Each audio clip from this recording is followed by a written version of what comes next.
Welcome back, everybody, to today's episode in our Grace series. It's been wonderful to explore, examine God's wonderful grace in our life. So today we're going to look at it from the angle why you keep struggling to believe God's promises are for you.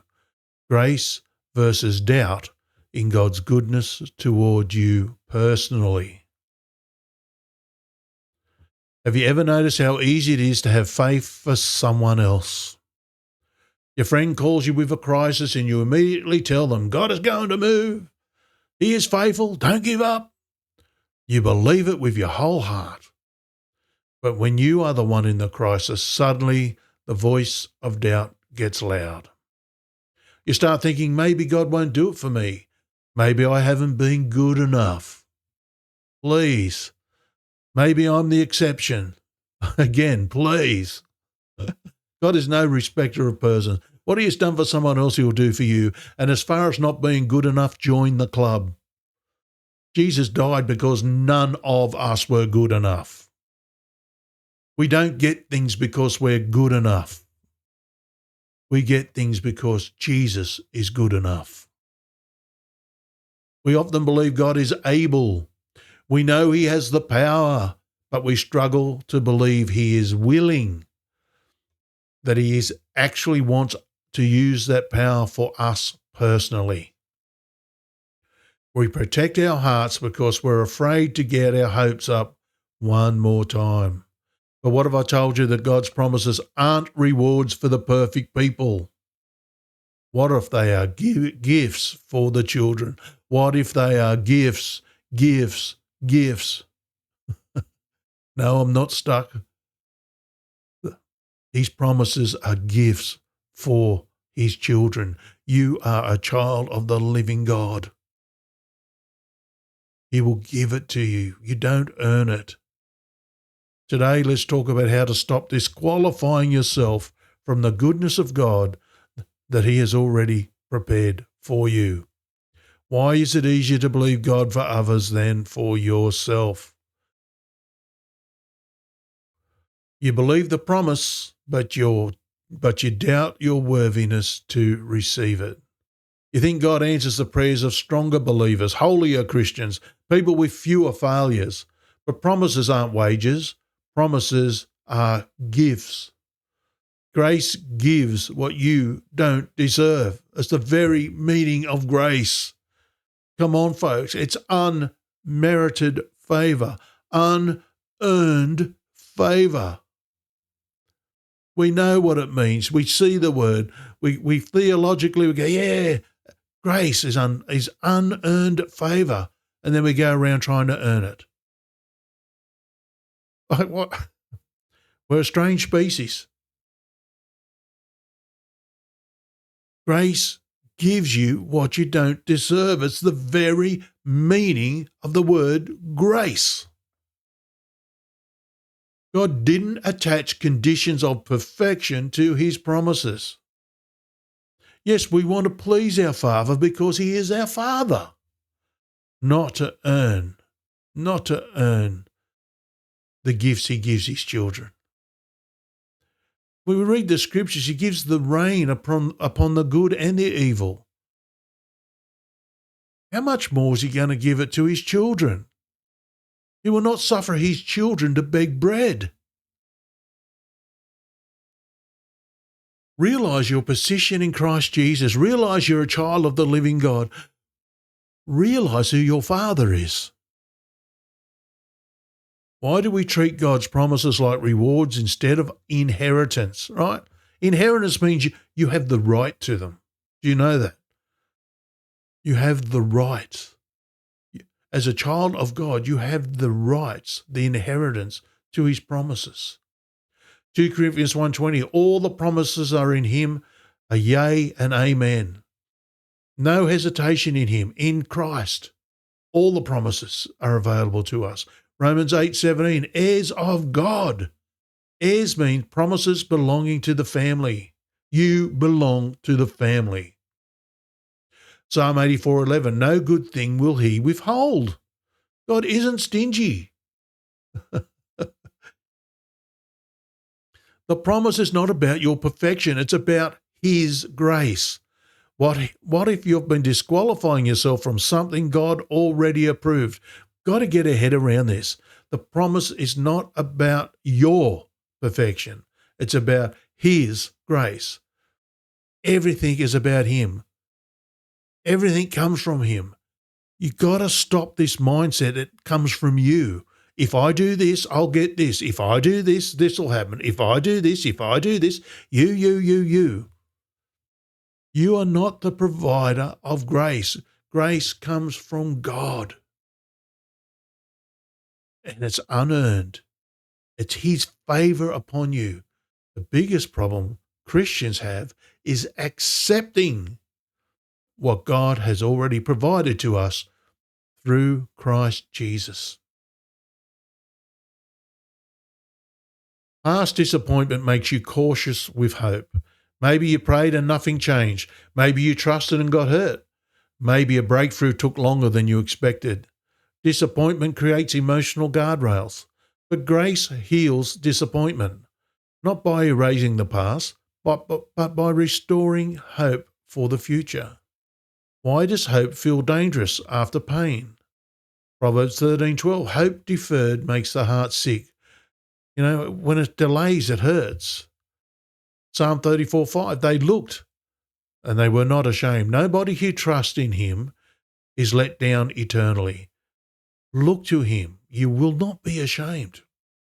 Romans 5:5, hope makes not ashamed. God restores confidence. Hope is such an important factor in our walk in the Lord, and it'll come.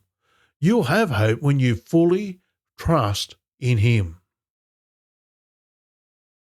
Your heart learned caution. Grace teaches trust again. What if God wants to heal disappointment before He fulfills desire? You wait for feelings before believing instead of believing before feeling. So often in our series, in these videos, we put the cart before the horse. We want it all, then we'll feel good. We want to feel it before we believe it. I mean, everything's totally the opposite way around. We align ourselves with Scripture first. We trust Scripture number one.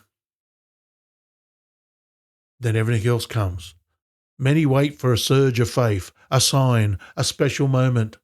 But faith chooses before feelings catch up. Grace strengthens confidence not by emotion, but by truth.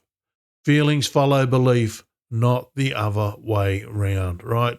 Grace strengthens confidence not by emotion, but by truth. We know that Jesus is the truth, the light, the life, the way. We know it is impossible for God to lie. Impossible for God to lie. So where do you get truth from? From the one where it's impossible to lie. Go to the Scriptures. Go to what is written. Let the truth readjust your feelings and your thinking. And your behavior and your faith and all the rest will just follow. 2 Corinthians 5:7, walk by faith, not by sight. Sight includes emotion. We don't walk by the way we feel. We don't walk by the way we see. We don't walk by our own understanding. Lean not to your own understanding. Let the Scriptures be your understanding. Let God lead your paths. Walk by faith. Psalm 119, 130, light giveth understanding. Truth guides, not moods, right? It's the light of the Word. It's a lamp unto my feet. It guides you, not your moods. If you're allowing your moods to guide you, your feelings to guide you, your own thinking to guide you, you're not going to be heading in the right direction. Hebrews 11:1, evidence of things not seen. This is faith. Faith begins in unseen places. You don't have to feel it to believe it. What if God is working even when your emotions lag behind? You believe God can, but you're unsure if He will for you. Confidence in God's power is common. Confidence in God's willingness is rare. Yet Jesus constantly revealed God's willingness through healing, compassion, attention to the broken. Grace doesn't just say God is able. Grace says God is willing. Why do we whisper prayers when God invites bold requests? Matthew 8:3, I will, be thou clean. A willingness, this guy comes to Jesus, Lord, if you will, you can make me clean. And Jesus said, I will. Willingness. Ephesians 3:20, he's able to do exceedingly abundantly beyond what you ask or think. Right? God can do abundantly beyond what you ask and think. Mark 11:20, believe and you shall have. Expectation welcomed. Believe and you shall have. You don't have to beg God. You're his. What if he's more willing to bless you than you are to ask? The promise feels big, but grace grows your faith step by step. Belief rarely leaps. It climbs. You believe God for small things first, then bigger ones. Faith grows like muscle. Grace trains faith with kindness and consistency, not pressure. Why do we think mature faith happens overnight? Isaiah 28:10, line upon line. Faith grows gradually. Line upon line, precept upon precept. Luke 17:6, faith is a mustard seed. Small faith moves mountains. If just a little bit of faith can move a mountain, how powerful is faith? Romans 10:17, faith comes by hearing, and hearing by the word of God. Growth through the exposure to truth. Faith comes by hearing, hearing by the word of God. Where are you going to find it then? If you want faith, if you want to live this way, go to the word. Stop waiting for a magic button to push somewhere. Go to the word, align your thinking, your walk, the way you live through the scriptures. Little belief is still belief, right? What if God celebrates your tiny yes more than you realize? Amen. A little belief is still belief. Promises become real when you speak them, not just read them. Hearing truth is one thing. Declaring it plants it in your spirit. Speaking scripture renews the mind. Confession aligns your heart. Grace doesn't just want you to know promises exist. Grace wants them alive in your mouth. Why do we quote scripture quietly when breakthrough follows declaration? We always hear about, he that confesses with his heart. Confession, the word confession means to say the same thing, right? It aligns your heart. We are to confess. We are to align our minds, our words, our thinking with the word of God. Align yourself to the word of God. Stop being tossed to and fro with every wind of doctrine. Align yourself to the word. That's where victory will come. Proverbs 18:21, death and life are in the power of the tongue. Speak life. Joshua 1:8, shalt meditate, then thou shalt prosper. Meditate means to mutter aloud, to mull over, to chew on. Chew on the word. Meditate on it. Revelations 12:11, overcame by the word of their testimony. Speaking is victory.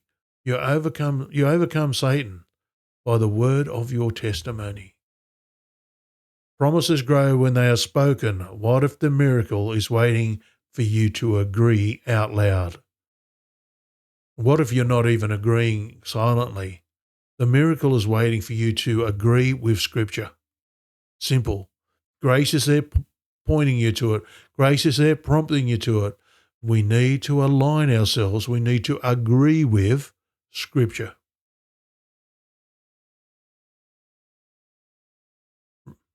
Ready to believe God's promises personally? If you're ready to believe God's promises, not just theory, but personally, download my free Joy Reset bundle. It will help awaken faith, restore hope, and anchor your heart in grace again.